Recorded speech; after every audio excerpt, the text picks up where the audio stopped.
রাসূল সাল্লাল্লাহু আলাইহি সাল্লাম সব জায়গায় আমাদেরকে নিয়ম শিখিয়েছেন, নিয়মের বাইরে কোনো কাজ আমরা করব না। রাসূল কখনো আগে আক্রমণ করেন নেই, আমরাও আগে আক্রমণ করব।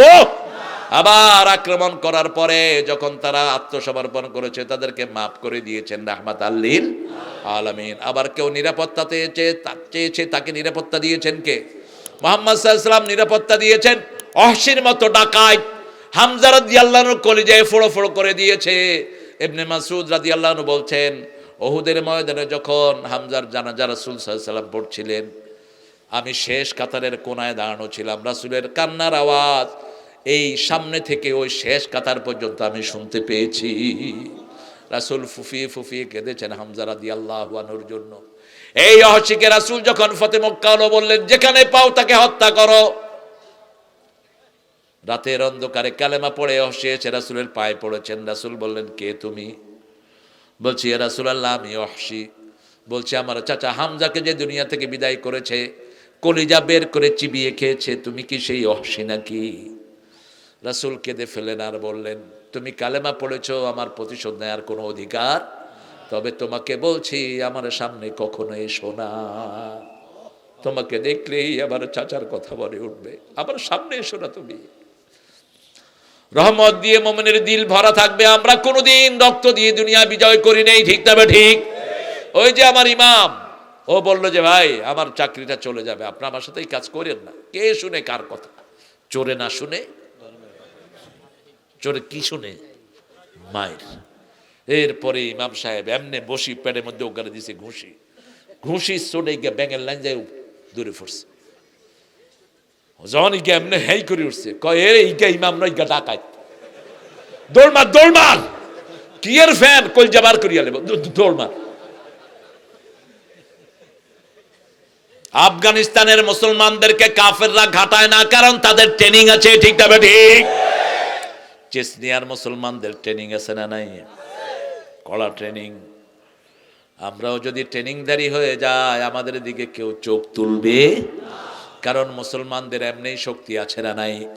একবার তাকবীর বলবো, আমি একবার বলবো, আমার সাথে ৭০,০০০ ফেরেশতা বলবে আল্লাহু আকবার, আল্লাহু আকবার। এর চেয়ে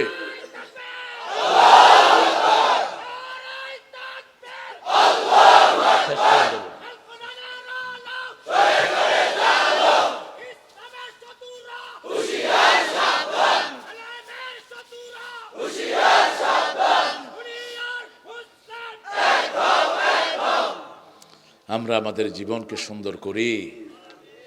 আরে আমাদের মায়েরা আমাদের চেয়ে সাহসী, ঠিক কিনা? কথা কর না কা? খুয়াইলা রাদিয়াল্লাহু আনহার মতো মা আমাদের আছে না নাই? খালিদ বিন ওয়ালিদের বোন 12টা কাফেরকে খন্দকের ময়দানে দুনিয়া থেকে বিদায় করেছে। এই কাফেরগুলো খন্দক পার হয়ে এসে উকি ঝুঁকি মারছিল, তিনি ওযু করতে বেরিয়েছেন। বেরিয়ে দেখে যে কিরে, এগুলো তো আমাদের না। তিনি ওত পেতে আছেন, এমনি যখন উকি মারছে চোখের ভিতরে। কয়জন? যখন রাসূলের কাছে খবর গেল, রাসূল বললেন, নিশ্চয় খালেদের বোন। কার বোন? খালেদের বোন। যেমন ভাই তেমনি। ইসলামের আগেও হারেন নাই, পরেও হারেন নাই, কিন্তু যখন দুনিয়া থেকে বিদায় হন, জীবনের শেষ দিকে তিনি কোরআন পড়ে পড়ে কাঁদতেন আর বলতেন, কালামা রব্বি কালামা খলিলি। 5 পারা 7 পারা কোরআন পড়তেন দৈনিক।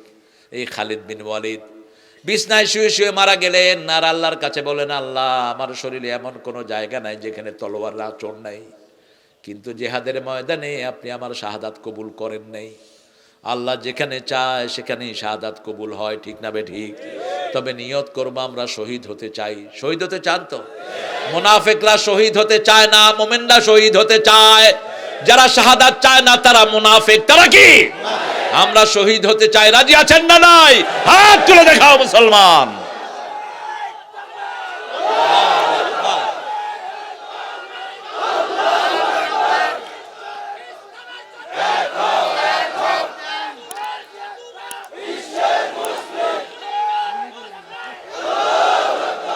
আল্লাহ আমার ভাইদেরকে কবুল করুন।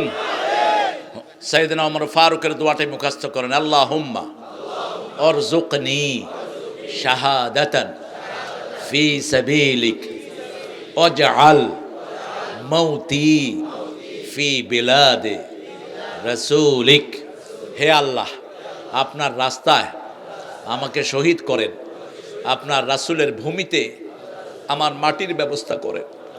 রাসূল বলেছেন মদিনায় যারা যায় আল্লাহ এদেরকে মাফ করে দেন।